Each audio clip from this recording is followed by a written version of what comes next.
Today we'll study Constitution of India. Let's go. Before studying the Constitution of India, first we will study salient feature of Indian Constitution.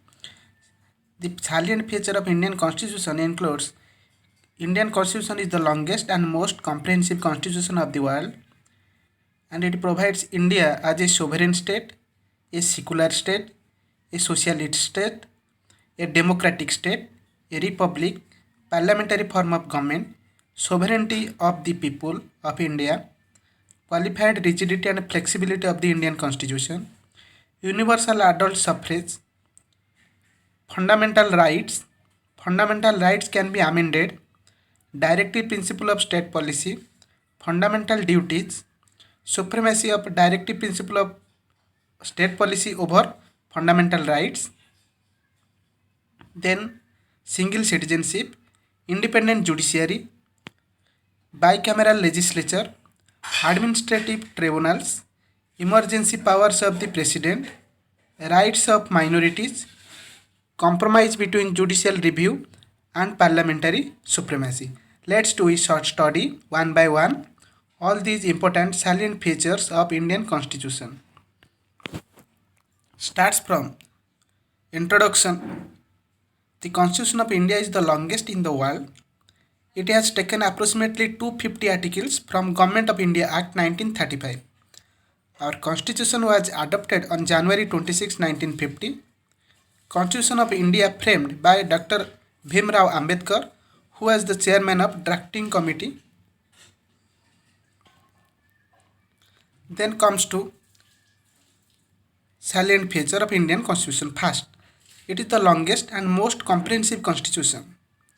Indian Constitution is the longest and most detailed constitution. The original constitution adopted on 26 January 1950 had 395 articles and 8 schedules. On first constitutional amendment 1950, 9th schedule was added.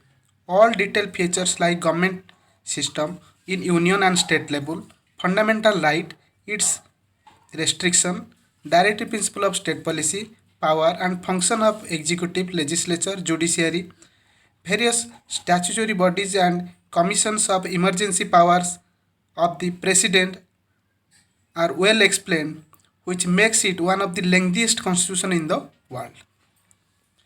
Then comes to second feature of Indian Constitution, India as a sovereign state.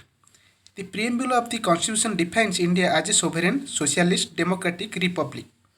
The word sovereign denotes that India is no longer a dependency of the British Empire as she was before 1947, nor she is a dominion as it was from 1947 to January 25, 1950. She is now as sovereign as USA or USSR. She is free from external control and free in internal affairs. She is the master of his own destiny and can take its own state policy without foreign influence or pressure. Then next salient feature, India as a secular state. The word secular was not itself mentioned in Constitution. It has inserted in the preamble through 42nd Amendment. So India described as the ideal of secular, religiously neutral state. The word secular does not mean irreligious or anti-religious. It means it should not discriminate any of its citizens on the ground of religion. Article 25 of our Constitution says any person is free to practice, profess or propagate any religion. Then the next important feature of Indian Constitution is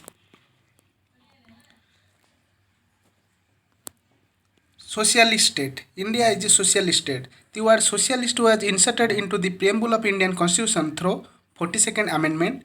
Indian Constitution laid emphasis on socialism through various directive principles of state policies.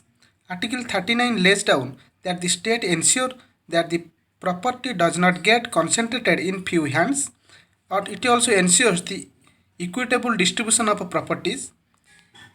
It ensures the elimination of exploitation of children, inequality among men and women, and unemployment.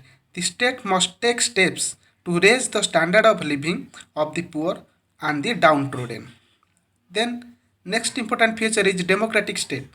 It means the head of the state is elected directly or indirectly by the people democratically through universal adult suffrage.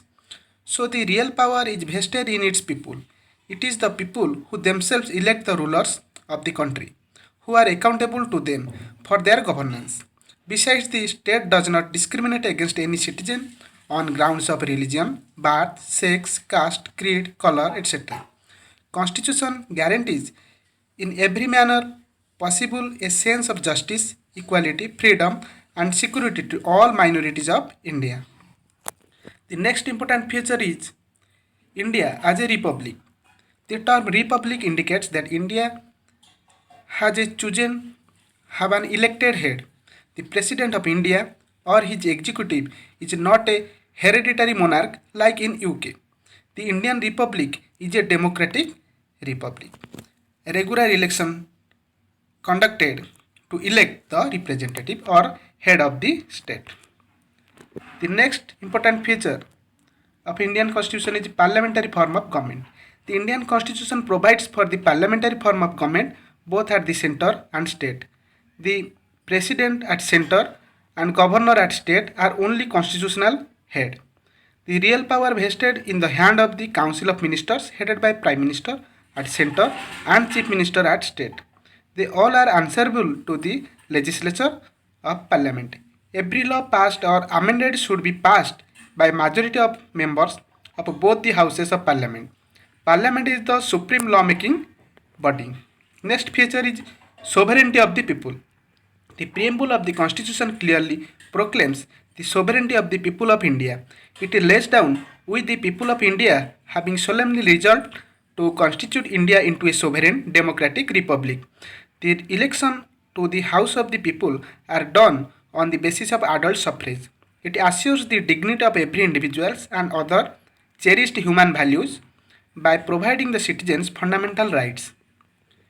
Next feature is qualified rigidity and flexibility. The Constitution of India is neither so flexible nor so rigid. It is rather a strange mixture of with appropriate modification. The provision can be grouped into three categories. First, amendment by parliament by simple majority. Second, amendment by parliament by special majority. Third, amendment by parliament by special majority and by state legislature by simple majority. Before enacting any law and make it into act, there are a voting process done in both the houses, upper houses and lower houses. In some cases, some laws require simple majority to pass in both houses, and some laws or amendment procedures requires special majority in the houses. Then comes to next important feature, universal adult suffrage. The Indian Constitution has incorporated the principle of adult suffrage and has abolished the old system of communal electorates. Now every person of 18 years of age or above, except those debarred on few grounds of criminally or mental health, have the right to vote. Next important feature is fundamental rights. The Constitution in its part 3 embodies a set of fundamental rights which are guaranteed to all citizens and in some cases even though who are not citizens. They are termed as Magna Carta of the essential freedoms of the Indian people. Nehru called fundamental rights as the conscience of the Constitution. Fundamental rights can be justifiable under certain circumstances. Then fundamental rights can be amended. Fundamental rights in case of 1973 allowed Parliament to amend fundamental rights to the extent that the basic feature of the Constitution are not changed. After that, Parliament has assumed supremacy over the fundamental rights. 42nd Amendment brought changes in the fundamental rights. Next is the directive principle of state policy. DPSP or directive principle of state policy is the important feature of Indian Constitution. They are, according to Ambedkar, a noble feature. The DPSP lay down emphatically that the state shall strive to ensure for its people adequate means of livelihood, fair distribution of wealth, equal pay for equal work, protection of child and adult labor, employment and free and compulsory education for children up to the age of 14. They also lay down the state provide public assistance to old, sick, poor and disabled persons, raise the level of nutrition and health. Next is your fundamental duties. Till now there are 11 fundamental duties in Indian constitution. The actually when the fundamental duties introduced to the Indian constitution through amendment, there are only 10 fundamental duties. The 11 is your compulsory education provided to all the children from 6 year to 14 year by the parents. The 42nd Amendment of Indian Constitution introduced fundamental duties. Article 51 lays down that it shall be the duty of every citizen of India to abide by the Constitution and respect the national flag, national anthem and ideas, protect the sovereignty, integrity and unity of India, promote harmony and brotherhood among people, defend the country and render national service, protect our culture, environment, forests, rivers and wildlife. Next feature is single citizenship. Although India has a federal government, yet double citizenship has not been provided like USA. All the Indians, irrespective of their domiciles or residence, enjoy a single citizenship of India, whereas USA has the right of double citizenship. Then comes to independent judiciary. The government functions by horizontal sharing of power among three wings, visually executive, legislature and judiciary. Judiciary is completely independent in taking any decisions in the favor of citizens and safeguard the values of constitution. It is the custodian of Indian constitution. Check and balance of power between executive and legislature are ensured by the judiciary. Then comes to bicameral legislature. Our parliament has two houses, the Lok Sabha and Rajya Sabha. The Lok Sabha is the lower house and it represents the whole nation, while Rajya Sabha is the upper house and it represents the states. The Lok Sabha is more powerful than Rajya Sabha because the members of Lok Sabha is directly elected and it has more members than Rajya Sabha. Thank you. Please comments.